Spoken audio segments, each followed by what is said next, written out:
overthinking. Okay. Paling teruk lah, kita fikir ajal kita dah nak sampai. Asyik Itu teringat lah. mati ya. Macam Aku nak mati ke ni? Ya, betul lah. Okay. 3, 2, 1 Podcast Asal Boleh, inspirasi hipnotis jalanan. Sorry guys, intro gempak belum ada. Apa yang ada kita mula sajalah. Let's go. Jom kita mula. Bismillahirrahmanirrahim. Baik tuan-tuan dan puan-puan yang sedang menonton, sekarang saya bersama dengan Tuan Fauzi. Tuan Fauzi. Okay, Tuan Fauzi. Siapa Tuan Fauzi ni yang saya bawa untuk sembang-sembang santai dalam podcast Asal Boleh ni kan? Okay. Apa kita akan cerita, ini benda menarik yang saya sebelum ni teringin nak kongsikan pada anda. InsyaAllah kita akan kongsikan dalam siri kedua dalam podcast Asal Boleh saya ni. Sekarang kita akan mulakan insyaAllah. Baik, kita dah padam lampu. Mari kita mulakan sesi ringkas kita. Baik, Tuan Fauzi Ya. Okay, Tuan Fauzi, kalau boleh lah kalau boleh.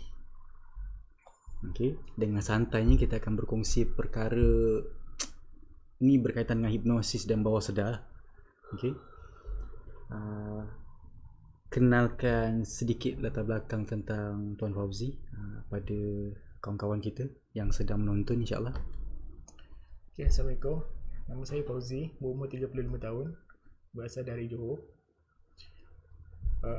Saya sebelum berjumpa dengan Master Ray ni, saya mengalami satu penyakit yang dikatakan unik juga.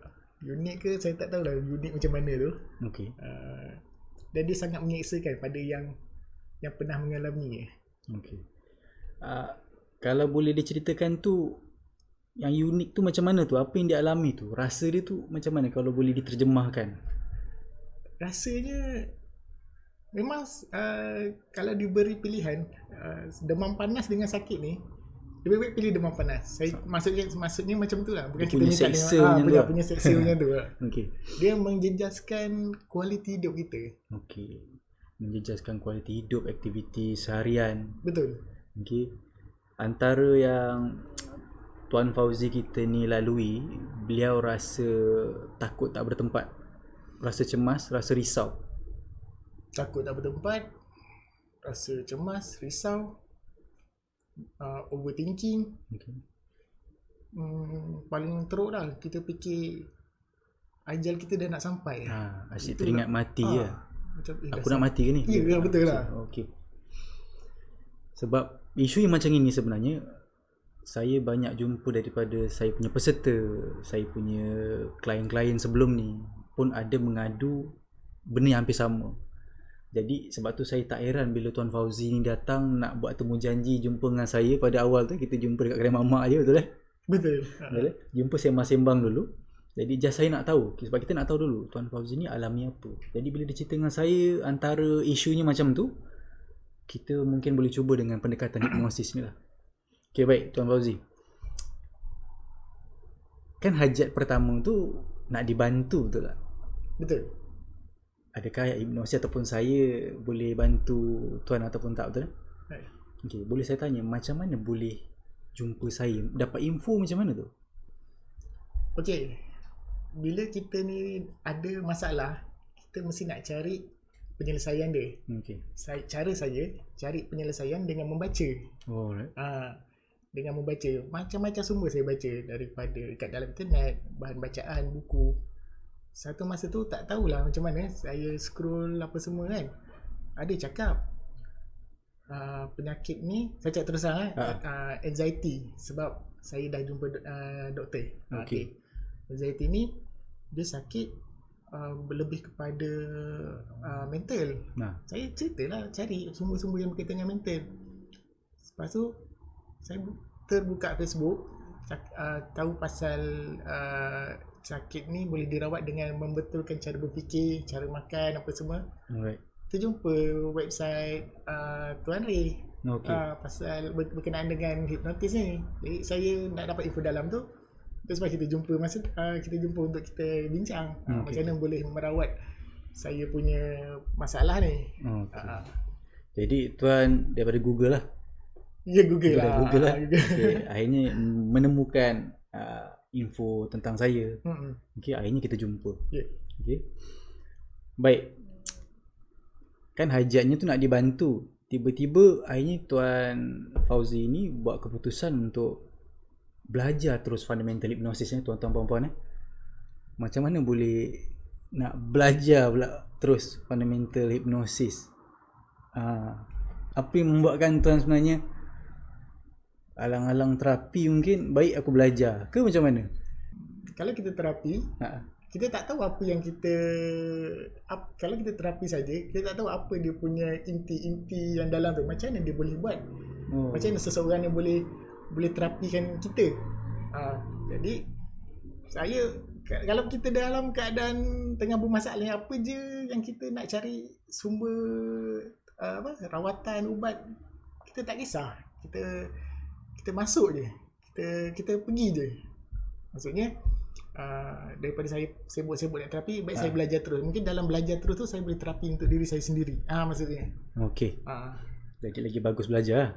Itu yang buat sebab keputusan. dalam belajar saya dapat terapi. Dalam terapi tak dapat belajar. Itu yang membuatkan tuan buat keputusan alang-alang boleh belajar ni kan. Belajar terus terapi terus.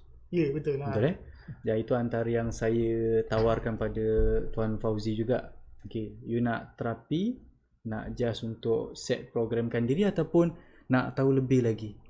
Lagi bagus ada ilmunya, betul Betul. Ada skillnya. Jadi Tuan Fauzi buat keputusan untuk belajarlah terus. Jadi beliau ambil fundamental, maknanya asas hipnosis. Jadi kerja saya sebagai seorang trainer, transfer skill lah. Baik. Pumpang dah belajar. Berapa hari kita belajar? 4 hari. 3 hari, 4 hari. 4 hari sesi kita. Jadi secara personal tuan-tuan, 4 hari dengan Tuan Fauzi. Okey. Apa tuan peroleh tuan? Secara kesimpulannya, ringkasannya tu. Apa yang tuan akhirnya dapat? Yang paling saya dapat, yang paling nampak saya dapat. Penyakit saya tu saya boleh kawal lagi bila dia datang. Okey. Kalau sebelum tu memang tak tahu nak buat apa. Just ada datang je. Kalau saya benda tu datang, saya pergi mandi je. Asyik-asyik nak mandi je kan. Itu je.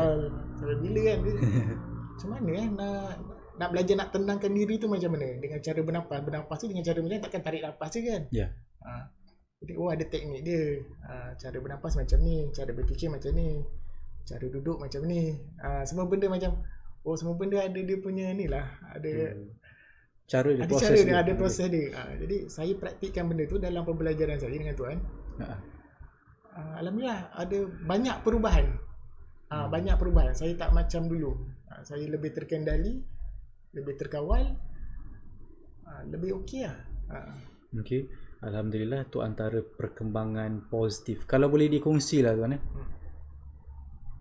dalam usaha tuan bantu diri tu untuk pulih, untuk jadi lebih baik daripada sebelum ni kan, apa antara yang tuan dah amalkan? Dari segi hipnosis tu sendiri, apa menjadikan rutin ataupun amalan seharian tuan dalam berjuang untuk paling kerap untuk saya sendiri. Saya memang belajar untuk diri saya sendiri. Saya tak fikir apa pun untuk diri saya. Self hypnosis. Benda tu memang praktikkan je. Okey. Jadi hampir setiap hari buat. Hampir setiap hari. Self hypnosis. Self hypnosis. Kaedah macam mana kita programkan diri sendiri. Walaupun fundamental kita ajar sekali macam nak buat orang kan.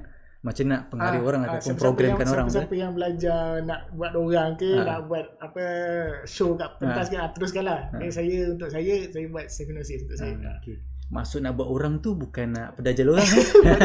Maksud nak buat orang tu maknanya kita diajarkan seni macam mana nak mendorong ataupun mempengaruhi orang. Macam mana kita nak buat proses programming pada orang lain. Tu maksud dia. Walaupun kita bagi bonus boleh buat dekat orang lain, tapi poin utama lah kita nak buat pada diri sendiri. Itu yang saya cari dulu. Okey. Itu yang utamalah, hajat hasrat dia tu lah. Hasrat utama tu. Okey, jadi itu yang diamalkan oleh Tuan Fauzi sendiri, iaitu self hypnosis ni tuan-tuan puan-puan. Jadi boleh cerita sedikit tak macam mana perkembangan sekarang yang terkini ni Hari ni Tuan Fauzi dengan saya sebenarnya sesi kedua terapi. Betul tak? Betul. Kita tinggal lagi satu sesi je sebagai penutup. Jadi sesi kedua ni saya selalu tanya pada beliau, hari ni macam mana? Perkembangan hari ni apa? Apa yang menarik, positif, yang best hari ni berbanding dengan diri Tuan yang dulu? Dulu bila bangun pagi, saya rasa walaupun bangun pagi tapi tetap rasa macam tak ada semangat. Lepas tu datang waktu petang, mulalah berdebar-debar lah, rasa macam macam bukan kan. Benda kita tak buat apa-apa. Orang cakap jangan fikir bukan kan. Tapi sekarang kita tak fikir bukan, kita duduk pun benda tu datang. Dia macam diserang, nama pun panic attack. Kita tak buat apa, kita duduk macam ni, dia serang. Tapi bila dah seharian, bila dah hari seterusnya saya dengan belajar yang ilmu yang Tuan ajar ni, saya dapat rasa perubahan tu. Saya tak adalah bawa kereta rasa macam kaki menggigil, tangan berpeluh-peluh, duduk seorang-seorang termenung. Kalau dulu macam tu? Kalau dulu macam tu. Berpeluh-peluh duduk seorang-seorang. Lepas tu nak cari kawan, nak cari orang, nak cari teman, macam tu. Takut seorang-seorang. Fikir yang bukan-bukan. Boleh katakan hampir seharian tu resah, gelisah, tak tenang hidup kan? Ya, berdebar-debar macam sampai saya fikir saya dah ada penyakit jantung. Jadi risau ke situ pula Penyakit jantung macam tu. Saya tak isap rokok, saya tak buat apa-apa pun, saya tak minum apa semua kan. Jadi saya pun ada kongsikan pada Tuan Fauzi apa amalan makanan, betul kan? Ya. Kena jaga minumnya apa, betul tak? Ya. Tak boleh minum apa, kena minum apa, betul kan? Betul.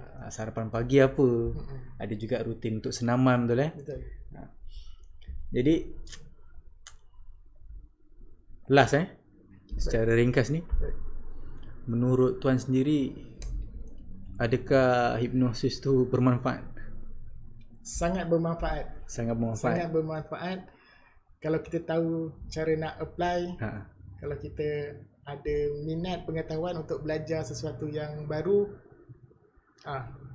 bermanfaat pada diri kita dan orang lain. Jadi kalau Tuan Fauzi rasa dan alami sendiri sebab tu pentingnya rasa ni, dah tahu sendiri kan. Jadi benda tu sebenarnya sangat-sangat bermanfaat.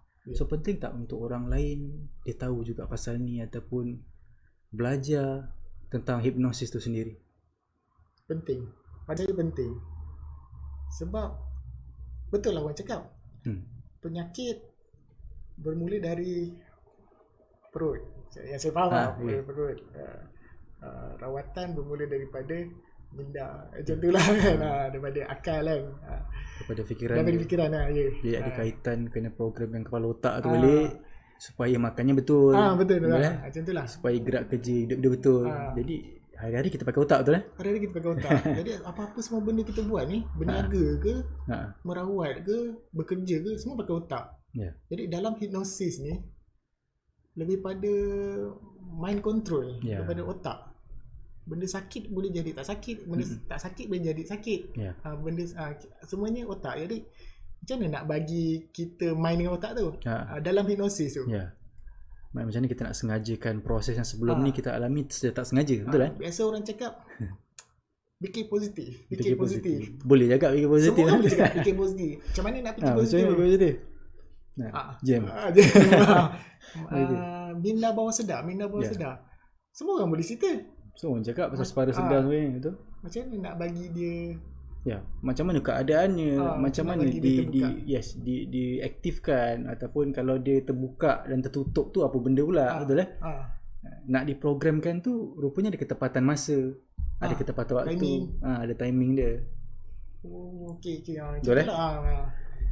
baik tuan-tuan puan, itu serba sedikit lah tentang Tuan Fauzi yang telah memberi izin pada saya sudi untuk join podcast Asal Boleh saya ni. Ringkas untuk berkongsi tentang kata isu realiti tuan-tuan puan. Ramai orang ingat dia sihat macam tak ada apa. Betul. Termasuk saya kan. Tapi rupa-rupanya kita tak tahu. Kita Tak tahu. tengah sihat Ini pun. mengalami isu berkaitan dengan orang kata fikiran lah. Saya nak berkongsi sikit lah. Sakit yang saya alami ni berkaitan juga dengan pemakanan. Okey. Dengan pemakanan, dengan cara berfikir. Betul. Sebelum ni memang saya suka fikir yang bukan-bukan. Saya suka fikir bukan-bukan, overthinking macam cakap. Benda tu makan pun asal boleh je kan. Memang tak jaga ke tak? Kita asal sedap makan asal lah. sedap makan. Tak pernah ada pengetahuan betul tak dekat makanan tu rupanya ada bagi efek. Cara berfikir pun main peranan juga. Sebab sebelum ni memang saya macam tu. Mungkin antara tu sebab saya jadi macam tu. Terprogram dengan pemikiran sendiri tu tak? Betul tu. Mana dah buat self-hypnosis tu tak? Tapi self-hypnosis yang sabotase diri lah.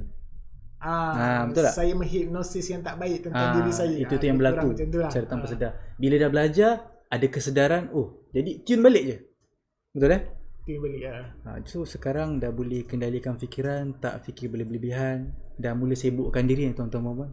Betul Sekarang dah mula fokus pada sesi saya dengan beliau hari ni. Tengah fikir menjurus ke arah perkara apa yang nak capai dalam masa terdekat. Itu sebenarnya benda yang paling penting supaya kita jelas matlamat kita apa yang terdekat. So kita ni nak berkembang, nak majukan diri macam mana. Okay? Betul. Orang boleh cakap nak sihat macam mana. Yelah. Betul tak? Orang boleh cakap aku ada impian apa, kau nak apa dalam masa terdekat. Betul Tapi bila kita perhalusi baru kita nampak rupanya aku ni nak ke sini, nak ke situ, sekian-sekian. Jadi memang kita perlukan satu sesi. Semangat je ada. Semangat je ada. Tapi tak ada strategi. Tak ada. Jalan kerja pun tak ada. Tak guna lah. Just semangat je. Semangat nak pergi perang. Tapi strategi tak ada. Tak ada. Kelengkapan tak pakai. Itulah. Exercise tak buat. Itu penting dalam kehidupan kita. Betul Mana tak ada persediaan pun. Tak ada. Nak pergi perang tapi persediaan tak ada. Strategi tak ada. Semangat je ada.